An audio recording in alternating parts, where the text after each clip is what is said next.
सैयदना उमर फारूक खुतबा ईद देने गए, और इस जमाने में कौन सा गरीब है जो नंगे पांव जाता हो? कौन सा गरीब है जो मस्जिद नंगे पांव जाता हो? लोगों ने तो 3 किस्म की चप्पलें रखी हुई हैं। एक मस्जिद जाने की अलहदा है, घर पहनने की अलहदा है, शादी ब्याह पे जाने की चप्पल अलहदा है। हजरत उमर फारूक रदी अल्लाह ताला अन्हु निकले ईद का खुतबा देने के लिए, तो बीवी से कहने लगे जूता। उसने कहा साहब इतनी दफा टूटा है अब गांठा नहीं जा सकता, इतनी दफा टूटा है कि अब दोबारा पेमंद नहीं लग सकते। तो हजरत उमर कहने लगे चल कोई अर्ज नहीं है, बगैर जूते के नंगे पैर ही चलते हैं, कोई अर्ज नहीं। तो कहने लगे लोग क्या कहेंगे? फरमाया चुप कर। लोग, जिस दिन उमर ने ये देख लिया ना लोग उसके बारे में क्या कहते हैं, उस दिन उमर उमर नहीं रहेगा। तो कहा फिर आपका नजरिया क्या है? फरमाया मेरा नजरिया ये है कि रब रसूल मेरे बारे में क्या कहते हैं। लोगों का क्या है? लोग कल किसी के बारे में कुछ कहते हैं और परसों कुछ कहते हैं। मेरा नजरिया ये है कि रब रसूल मेरे बारे में नंगे पैर उमर जा रहे हैं। कौन जी? मैं बड़ा माड़ा। अच्छा जनाब, क्या क्या गुर्बत है? 10 किस्म के जोड़े लटके हुए हैं कमरे में, और पहनने की फुर्सत नहीं। सवेरे क्या पहनना है, शाम क्या पहनना है, 15-15 सूट इकट्ठे इस्त्री होके लॉन्ड्री वाला भेज रहा है, और तू गरीब है। तू बहुत बड़ा गरीब है, इसलिए कि गुर्बत पैसों की वजह से नहीं होती, गुर्बत तो दिल की होती है। तू वाकई बड़ा गरीब है, और तू गरीब ही रहेगा। अमीर तो उमर फारूक थे, उमर फारूक थे जो नंगे पांव चले गए ईद की नमाज पढ़ाने। तो रास्ते में जो मिला कहने लगा उमर जूता तो पहन लो। फरमाया तुम्हें उमर का जूता ना पहनने का नक्श तो नजर आया है, कोई अर्ज नहीं। अगर उमर को कभी बताना हुआ तो वो वाला नुक्स बताना जो उमर की सीरत में पैदा हो, किरदार में पैदा हो, वो वाला नुक्स बताना। ये छोड़ो, जूते आते जाते रहते। नंगे पांव गए, पांव धोए, नमाज पढ़ाई, लौट आए। ओ भाई, यहाँ तो हमारा बनाव सिंगार उतरना, जितनी तवज्जो कपड़ों की तरफ है इतनी तवज्जो कभी हमारी इल्म की तरफ होती ना, जितना ज़ौक शौक हमारा बनाव सिंगार की जानिब है, इतना बनाव सिंगार कभी हमारा इखलाकियात की जानिब होता तो मामलात बड़ी हद तक संवरे हुए होते। हजरत सैयदना फारूक आज़म रदी अल्लाह ताला अपनी जिंदगी को तरतीब दिया। एक दिन भी खिलाफत नहीं मांगी अल्लाह से। हजरत औफ बिन मालिक अशजई एक सहाबी हैं। हजरत औफ बिन मालिक रदी अल्लाह ताला अन्हु फरमाते हैं कि जनाब अबू बकर सिद्दीक का जमाना था, तो मैंने ख्वाब देखा।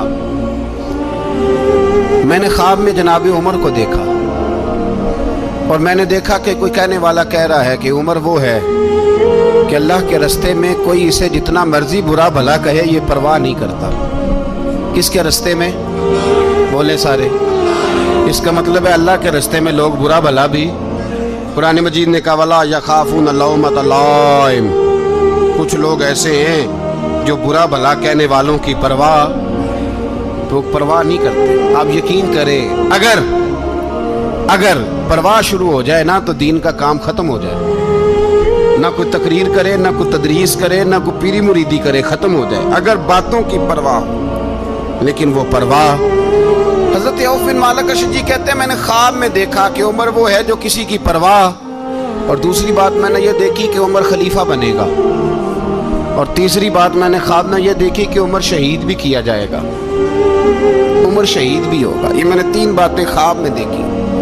फरमाते हैं मैंने आके ख्वाब हजरत अबू बकर सिद्दीक को सुनाई, वो खलीफा थे। वो कहने लगे ठहर जा, मैं उमर को बुलाता हूँ, उसके सामने दोबारा सुनाना। उसके सामने फरमाते मैंने बुलाया हजरत उमर फारूक को, आके बैठे।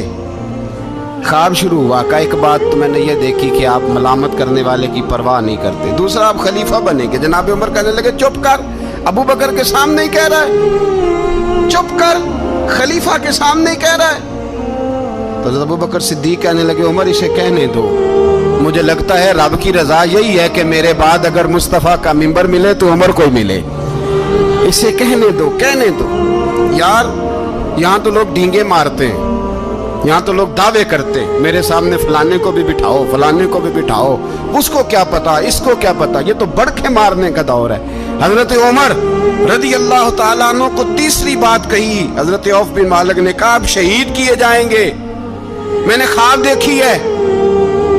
नेक लोगों के ख्वाब बड़ी हद तक सच्चे होते हैं। کہا میں نے خواب دیکھی ہے. تو حضرت عمر کہنے لگے شہید تو دلیر لوگ ہوتے ہیں, شہید تو دلیر, جسے سارا زمانہ دلیر کہہ رہا ہے وہ اپنے بارے میں کیا کہہ رہا ہے؟ کہتے ہیں شہید تو دلیر, میں تو کاہل سا آدمی ہوں, سست آدمی ہوں, میں تو اتنا کام ہی نہیں کرتا. تو یہ خواب تو نے جو ٹھیک ہے دیکھا ہے نا, پھر سے دیکھنا. تو ابو بکر صدیق فرمانے لگے عاجزی نہ کر, انکساری نہ کر, تو جو کہہ رہا ہے ٹھیک کہہ رہا ہے, لیکن مجھے سن کے شکر بھی ہوا ہے اور افسوس بھی ہوا ہے. افسوس اس بات کا کہ تیرے جیسا بطل عظیم چلا جائے گا, اور شکر اس بات کا کہ رب تجھے زندگی بھی اعزاز والی دے گا, اور شہادت کی موت دے کے اللہ تجھے موت بھی عزت والی عطا فرمائے گا. اللہ موت بھی تجھے عزت والی دے گا, تجھے کاہلوں جیسی موت اللہ. حضرت فاروق اعظم رضی اللہ عنہ, بھائی یہاں تو اس زمانے کا سب سے بڑا مسئلہ پروٹوکول ہے. لوگوں کو پتہ ہوتا ہے کامل پیر ہے, کامل مرشد ہے, لوگ نہیں جاتے. میں کسی کا مرید ہو جاؤں, میرا پروٹوکول کدھر گیا؟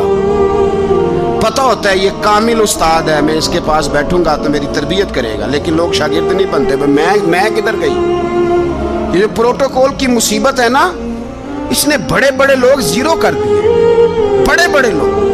اور یہ مت سمجھے کہ آپ کا وزیر اعظم پروٹوکول لیتا ہے یا آپ کا صدر پروٹوکول, وزراء, ایسی کوئی بات نہیں. ہم چھوٹے طبقے سے لے کر بڑے سارے پروٹوکول کے قائل ہیں.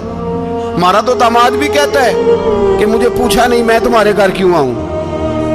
ہمارا تو بھائی ہر شخص اعلان کرتا ہے پروٹوکول کا, فلانے نے عزت نہیں دی تو واپس آ جاؤ, فلانے نے سلوٹ نہیں کیا تو واپس آ جاؤ. لوگ جہاں سلوٹ کرنا چاہیے وہاں بھی سلوٹ کرانے کے قائل ہیں. پر حضرت عمر رضی اللہ تعالی, حضرت عمر کی سادگی اور پھر جناب عمر کی عاجزی, جب انسان اپنے اوپر سوار کر لیتا ہے نا, سوار کر لیتا ہے, میں بدکار پرانا خادم, کسے در ملی نٹ ہوئی, تے واصف یار نے نظر جو کی تھی تے واصف ہی ہو. میں اکثر سوچتا ہوں حضور نے جہاں بھی کہا نا, فرمایا میرے بعد نبی ہوتے تو خطاب کے بیٹے عمر ہوتے. حضور نے فرمایا عمر جس رستے سے جاتا ہے شیطان وہ رستہ بدل جاتا ہے. نبی پاک صلی اللہ علیہ وسلم نے فرمایا میرا عمر وہ ہے کہ اس کی زبان پر حق جاری ہے. حضور علیہ السلام نے فرمایا 950 سال حضرت جبریل میرے عمر کی شان بیان کریں تو ان کی عظمت ختم نہیں ہوتی. 950 سال جبریل عظمت بیان کرے تو ختم نہیں ہوتی. یہ بات ہے حضرت عمر کی. اور فرمایا عمر ابو بکر کی نیکیوں میں سے ایک نیکی ہے, یہ شان ہے عمر فاروق رضی اللہ تعالیٰ عنہ کی. حضور نے فرمایا میرے بعد نبی ہوتے تو عمر ہوتے, جس گلی سے عمر آئے شیطان رستہ بدل جائے. میرے عمر فاروق کی شان 950 سال بیان ہو تو ختم نہ ہو. عمر کی زبان پر اللہ حق بیان کرتا ہے, جو عمر کہتا ہے وہی رب کر دیتا ہے. حضور ساری زندگی فضیلتیں بیان کرتے رہے, عمر جواب میں کیا کہتے ہیں؟ کوئی بتائے نا کہ یہ والی حدیثیں کبھی عمر نے بھی روایت کی ہوں کہ حضور نے میرے بارے میں یہ کہا ہے.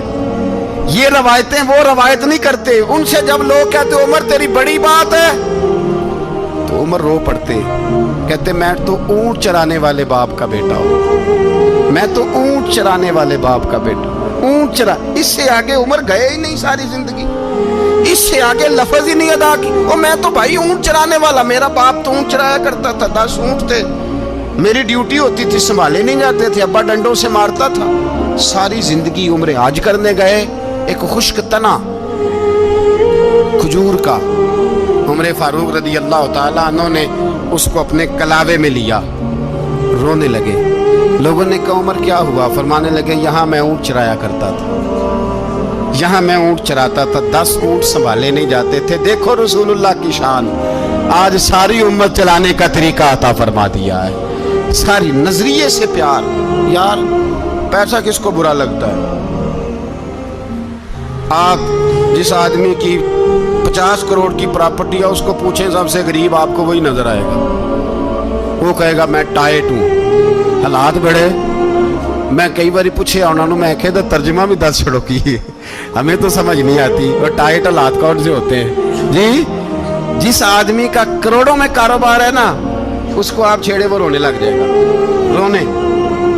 تو کئی میں نے ایسے دیکھے ہیں کرائے کا مکان ہے, उनसे पूछे साहब क्या हाल है, तो कहते हैं जितनी अल्लाह ने शान वाली जिंदगी हमें अता की है किसी को नहीं दी हुई। इसका मतलब है खुशी भी यही है और गम भी यही, अंदर से खुशी है, अंदर से ही। तूने अगर राजी रहना है तो इधर से रहना है, नाराज रहना है तो बस अपने आप को खुश रखेगा तो हो जाएगा। सारे सहाबा मिल के आए, कहने लगे उमर फारूक से कहना है नबी पाक के ज़माने में तो ज़ाहिरन गुर्बत थी, अबू बकर के दौर में भी गुर्बत थी, अब तो बड़ा माल है। उमर से सिफारिश करो कि उमर नया कुर्ता पहना करे। मुल्कों के सफ़ीर आते हैं, उमर वही फटी पुरानी चादर ओढ़ के और वही कई जगह पे पेबंद लगे सूट पहन के सफ़ीरों के सामने बैठ जाता है। उमर को मशवरा दो, तय हो गई बात। सब ने जब मशवरा दे लिया तो सारे कहने लगे ये बताओ शेर की मूंछ को हाथ कौन लगाएगा, कहना किसने है, बंदा भी तो ढूंढो ना। ने कहा जनाब मेरा ये ख्याल है कि मौला अली शेर खुदा कहेंगे, क्योंकि जिस शख्स की उमर को सबसे ज्यादा हया करते देखा वो शेर खुदा मौला अली है, रदी अल्लाह ताला अली कहेंगे। इसलिए कि जनाब अली तो कई दफा जब गुफ्तगू करते थे तो हजरत उमर चुप कर जाते थे और फरमाते थे अली ना होता तो मैं हलाक हो जाता। तो कहा अली से कहो। जनाब अली शेर खुदा को बुलाया, किस काम के लिए जी? अल्लाह अकबर। ये जरा आपने इस दौर पे इस बात को जरा लाका जनाब उनसे कहें कि ज्यादा नहीं, एक कुर्ता नया पहन ले, सफीर आते हैं वजीर आते हैं तो एक कुर्ता नया पहन ले। हजरत अली को बुलाया, आप फरमाने लगे कोई और बात होती तो मैं कह देता, ये वाली मैं नहीं कह सकता। कोई और होती तो मैं उमर को कई दफा कह देता हूँ, जलाल में भी तो सुन, ये वाली मैं नहीं कह सकता। मैं तुम्हें एक मशवरा देता हूँ। कहा वो क्या? कहने लगे सैयद आयशा सिद्दीका से कहो, वो मोमिनों की माँ है, उमर टालेगा नहीं। अम्मा जी से जाके कहा अम्मा जी नया कुर्ता उमर से कहीं पहन ले, वजीर आते हैं बड़े बड़े लोग, तो चलो कोई अर्ज नहीं। अम्मा जी ने कहा अच्छा कोई बात नहीं मैं बुला लेती हूँ। जनाबे आयशा ने पैगाम भेजा। जब खादम ने कहा ना मुस्तफ़ा के घर से पैगाम आया है, तो 20 लोग बैठे थे। उमर कांपते हुए उठे, कांपते दौड़े। हजरत आयशा पर्दे में थी तो फरमाती हैं उमर अत्ताहियात की हालत में बैठ गए। कहा अम्मा जी देर तो नहीं हो गई मुझे आने में? कहा नहीं टाइम पे आ गए हो। किस लिए बुलाया था? कहा उमर देखो गुर्बत के मामलात और होते हैं, जब अल्लाह आसानी दे तो कोई चीज़ इस्तेमाल करना हराम नहीं होती, अगर हराम है तो बताओ। कहा नहीं अम्मा जी हलाल ही है। तो फरमाया फिर इतने सफ़ीर आते हैं मुशीर आते हैं, अब तो माले गनीमत बड़ा आता है, ढेर लग जाते हैं मस्जिद में, तो चल एक नया कुर्ता तुम भी पहन लिया करो। और आप नया कुर्ता पहनोगे तो धाक बैठेगी गैरों पर। तो सहाबा का मशवरा है कि आप नया लिबास पहने। अम्मा जी कहती है मैंने हुक्म दिया तो उमर चुप कर गए, गर्दन झुक गई। थोड़ी देर के बाद सैयदना उमर फारूक ने सर उठाया तो दाढ़ी पे आंसू गिर रहे थे, रो पड़े। कहने लगे पाक महबूब की पाक बीवी, जैसे हुक्म करती हो मैं हाज़िर हूँ, पर मुझे वो वाला लिबास पहनाना जो मेरे मुस्तफ़ा ने पसंद फरमाया है। सैयदना उमर फारूक, मेरे नबी पाक अलैहिस्सलाम ने फरमाया फरिश्ते 950 साल मेरे उमर की शान बयान करें तो ख़त्म नहीं हो सकती। इतना बड़ा शख्स उमर फारूक, इतना बड़ा आदमी। एक दिन ऐलान किया उमर फारूक ने, लोगों मस्जिद में आओ बात करनी है। अमीरुल मोमिनीन का पैगाम है सारे मस्जिद में आ जाए। खचाखच मस्जिद नबी सहाबा से भर गई। और ऐसा जब ऐलान होता था तो सहाबा दौड़ के आते थे, शायद को जंग है, शायद किसी ने हमला कर दिया है, शायद कोई नई बात है। दौड़े आए लोग, मस्जिद नबी खचाखच भर गई। सैयदना फारूक आजम रदी अल्लाह तआला अन्हु मिंबर पे बैठे। हजरत अब्दुर रहमान इब्ने औफ रदी अल्लाह तआला अन्हु फरमाते हैं कि सहाबा तजस्सुस के देख रहे हैं कि पता नहीं किसी तरफ से पैगाम नहीं आ गया, कोई काफिर हमला नहीं करने लगा, अल्लाह जाने क्या हुआ है, बड़ी परेशानी है। उमर बैठे, अल्लाह की हम्द की, नबी पाक सल्लल्लाहु अलैहि वसल्लम पर दुरूद पढ़ा और फिर उमर फारूक बोले, फरमाने लगे मैं जब मक्के में रहता था ना तो कभी घर में कहत आ जाता था, कभी कहत आता था घर में, बकरियों के दूध खुश्क हो जाते थे, गंदम नहीं मिलती थी, पानी नहीं होता था। तो फरमाया मेरी अम्मा मुझे खाला के घर भेज देती थी। कबीला बनु मखजूम, उस कबीले में मेरी खाला की शादी हुई थी तो वो मालदार लोग थे। ان کے پاس زیادہ بکریاں، زیادہ اونٹ، زیادہ گائے، زیادہ کھیت تھے۔ حضرت عمر فاروق فرمانے لگے میں ان کے گھر جاتا تو میرے خالو سمجھ جاتے کہ عمر کو اس لیے بھیجا گیا ہے کہ قحط آ گیا ہے۔ فرماتے ہیں وہ مجھے سویرے بکریاں چرانے لے جاتے، شام تک میں ان کی بکریاں چراتا۔ امیر المومنین عمر، ایک طرف مسئلہ یہ ہے کہ کیسر و کسرا کی دیواریں ہل رہی ہیں عمر کے نعروں سے، اور ادھر عمر منبر پہ بیٹھ کے خطبے دے رہے ہیں۔ فرماتے ہیں میں بکریاں چراتا، شام تک خالہ کے گھر جا کے مزدوری کرتا، اور فرماتے ہیں شام ہوتی تو ایک مٹھی کشمش مجھے دیتے وہ۔ آپ فرماتے ہیں میں بڑے قد والا تھا، ایک مٹھی کشمش ملتی ہے، کبھی ایک مٹھی کھجوریں، میں شام کو کھا کے سو جاتا۔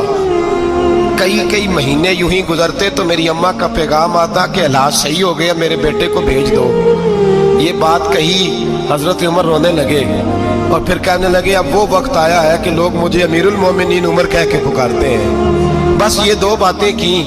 عمر نے کہا چلو ظہر کا وقت ہو گیا، اذان پڑھو، اٹھو نماز پڑھے، اٹھو۔ اذان ہوئی، اقامت ہوئی، جناب عمر نے نماز پڑھائی، لوگ چلے گئے تو سیدنا عبد الرحمن ابن عوف یارانہ تھا جناب عمر سے، بازو پکڑ کے کہنے لگے عمر سیاڑا بندہ یار تو یہ دو باتیں سنانے کے لیے اتنا مجمع اکٹھا کیا تھا، یہ دو باتیں کہنے کے لیے کہ میں خالہ کے گھر جا کے مزدوری کرتا تھا تو ایک مٹھی کشمش ملتی تھی، ایک مٹھی کھجوریں، یہ کہنے کے لیے کہ میں بکریاں چرایا کرتا تھا۔ تو حضرت عمر فاروق رضی اللہ تعالیٰ عنہ پھر روئے، پھر آنکھوں میں آنسو آئے، کہنے لگے عبد الرحمن آج نا مصر شام سے کچھ لوگ آئے تھے اور وہ بتا رہے تھے کہ عمر تیرا ڈنکا وہاں بھی بڑا بجتا ہے، وہ مجھے کہہ رہے تھے تیرے نام کے وہاں بھی بڑے دبدبے ہیں، بڑے تذکرے ہیں۔ تو میرا نفس مجھے کہہ رہا تھا عمر دیکھا تو یہاں بیٹھا ہے اور وہاں تیرے نام کا شور ہو رہا ہے، مجھے اس نے بڑا کیا ہے۔ تو میں نے آج مصطفیٰ کے سارے غلام اکٹھے کر کے اپنی اوقات بتا دی ہے، میں نے اپنی اوقات بتائی ہے کہ میں کچھ نہیں، کوئی شے نہیں، کوئی چیز ہی نہیں، اسی کسے تے کچھ نہیں جے لگ دے، نہ کوئی ساڈا دردی۔ میں نے بتایا ہے کہ میں تو کسی کے بکریاں چرا کے ایک مٹھی کشمش لے کے گزارا کیا کرتا تھا۔ گزارا مجھے میرے کچھ ساتھی نا لے گئے گجرانوالا سردیوں کے موسم میں، مجھے کہنے لگے سویٹر پسند کر لیں اپنی مرضی کا۔ تو میں نے کہا یار مجھے تو وہی مزہ آتا ہے جو میری اماں کروشیے سے بنایا کرتی تھی، وہ پہلے ابا پہنتے تھے، پھر وہی سویٹر بڑا بھائی پہنتا تھا، پھر ہمارے کھاتے میں آ گیا، اور پھر اس کی تعریفیں ہوتی تھی غربت چھپانے کے لیے، اس کی تعریفیں ہوتی تھی بڑی محنت سے بنا ہے جی، کیا بات ہے، بڑا گرم ہے، تو اب چھوٹے بھائی کو دے دیا جائے۔ ہم نے کہا وہی زمانہ دیکھا ہے، وہی رنگ دیکھا ہوا ہے، اور اس پر فخر ہے۔ اب تو لوگ جب کچھ ہو جاتا ہے نا، دو چار لوگ جاننے لگتے ہیں تو لوگ فٹافٹ دعویٰ کر دیتے ہیں خاندانی رئیس اعظم ہو، بڑی بات ہے، ایسی کوئی بات نہیں۔ جس کو اپنا آپ یاد رہتا ہے اسے خدا بھی یاد رہتا ہے، جسے اپنا آپ یاد رہتا ہے اسے رسول اللہ بھی یاد رہتے ہیں، جسے اپنا آپ یاد رہتا ہے اس کی نظر میں دوسرے لوگ بھی کچھ ہوتے ہیں، میں عمرے کے لیے حج کے لیے جاتا رہتا ہوں، رب مجھے اپنے فضل سے بلا لیتا ہے۔ تو میں ایئرپورٹ سے نیچے اترا تو ایک صاحب میرے جاننے والے تھے، دوڑ کے آئے اور مجھے کہنے لگے کیا بات ہے، سنا ہے اس دفعہ آپ سعودی ایئر لائن سے آئے، سیدھا مدینہ شریف آئے، کیا بات ہے آپ کی؟ اور میں نے کہا صاحب چھوڑ دیں، میں بھی جب پہلی دفعہ آیا تھا تو میں بھی بڑا گھور کے ایئرپورٹ دیکھتا تھا، میں نے کبھی دیکھا جو نہیں تھا، میں بڑا گھور کے دیکھتا تھا، کوئی ایسی بات نہیں ہے، یہ نظام قدرت ہے، بادشاہ کے فیصلے ہیں، وہ جب چاہتا ہے جس طرح کے چاہتا ہے فیصلے فرما لیتا ہے، تو یہ اس کے فیصلوں کی بات ہے۔ ہم لوگ نا جس حیثیت پہ ہوتے ہیں وہیں رہ جاتے ہیں، پچھلی بات بھول جاتے ہیں، اس لیے ہم چاہتے ہیں جو بھی ہمیں ملے جھک کے ملے، جو بھی آئے، اور یہ میرا آپ کا سب کا مشترکہ معاملہ ہے۔ میرے نبی پاک صلی اللہ تعالی علیہ وسلم نے صحابہ سے پوچھا تمہیں بتاؤں جنت کے بادشاہ کون ہوں گے؟ جنت کے عام لوگ نہیں، جنت کے، بولیے گا ذرا، جنت کے اللہ بادشاہ، جنت میں تو جانا بڑی بات ہے، اور حضور جنت کا بھی بادشاہ، ابن ماجہ میں لفظ ہے، تمہیں پتہ ہے جنت کے بادشاہ کون ہوں گے؟ تو میرے مصطفیٰ کریم صلی اللہ تعالی علیہ وسلم کے غلاموں نے کہا حضور ہمیں نہیں پتا۔ تو حضور نے فرمایا جنت کے بادشاہ وہ لوگ ہوں گے جنہیں دنیا میں کوئی بھی نہیں جانتا تھا، جن کے کپڑے سادے ہوتے تھے، جو غریب لوگ ہوتے، जो सिफारिश करते थे तो उनकी कबूल कोई नहीं करता था, जो किसी के साथ जाते थे तो उनको मानता कोई नहीं था। वो जन्नत के बादशाह होंगे, बादशाह। और फरमाया क़यामत के दिन जब लोग उन्हें देखेंगे तो उन पर फख्र करेंगे, रश्क करेंगे, कहेंगे क्या बात है तुम्हारी, यहाँ तो शौक ही बड़ा है। गरीबों ने भी पोस्टर बनाए हुए हैं, डाकुओं, लुटेरों, चोरों की तस्वीरों के साथ लगवाए हुए, अपने आप को बड़ा करने के लिए। आजिज़ी इख्तियार करें, आजिज़ी इख्तियार करें, अपने आप को मिटाने की कोशिश करें। रब करीम के बंदे आगे बढ़ बढ़ के अपना आप दिखाते नहीं, बड़ा शौक है, पहले फोटो खिंचा लो, बाकी बातें बाद में होगी, पहले वीडियो बना लो, बाकी कुछ और बाद में होगा। पहले अब तो परसों तरसों मुझे एक मौलाना कहने लगे कि आपसे मैंने, वो यहाँ जुमा पढ़ने आते हैं कभी कभी, मेरे दोस्त हैं, कहते हैं आपसे मैंने सुना था कि अगर कोई, उस नबी पाक का फरमान है, अगर कोई नजराना दे तो उसको ले लो, अगर कोई तोहफा दे तो उसको, हुजूर ने फरमाया ले लो अगर तुम्हें को देता है, अपनी मर्जी से, मांगना मना है, खुद दे दे तो ले लो, वरना एक वक्त आएगा तुम मांगोगे तुम्हें मिलेगा नहीं, जब को दे दे तो ले लो। कहने लगे आपने कहा था को दे दे, तो उस वक्त से मैं, कोई सूट देता है मुझे मेरी मस्जिद का नमाजी तो मैं ले लेता हूँ, कोई मुझे कोई और शायद देता है तो मैं आपसे सुन के, तो अगर मेरी मस्जिद का नमाजी सूट पकड़ाते साथ फोटो भी खींचे तो फिर मेरे लिए क्या हुक्म है, वो खुशबू की डब्बी देते हुए साथ फोटो भी खींचे फिर मेरे लिए क्या हुक्म है। कहने लगे रमजान में ये हाल हुआ है कि लोग कपड़े दे रहे थे और फोटो खींच रहे थे, क्या चक्कर है, कहाँ चले गया। गरीब आदमी की इज्जत नफ्स को कुचल डाला पकड़ के, एक जोड़ा साल के बाद इमाम को दिया, उसकी भी तस्वीर खींच के फेसबुक पे दे डाली। ये हमारी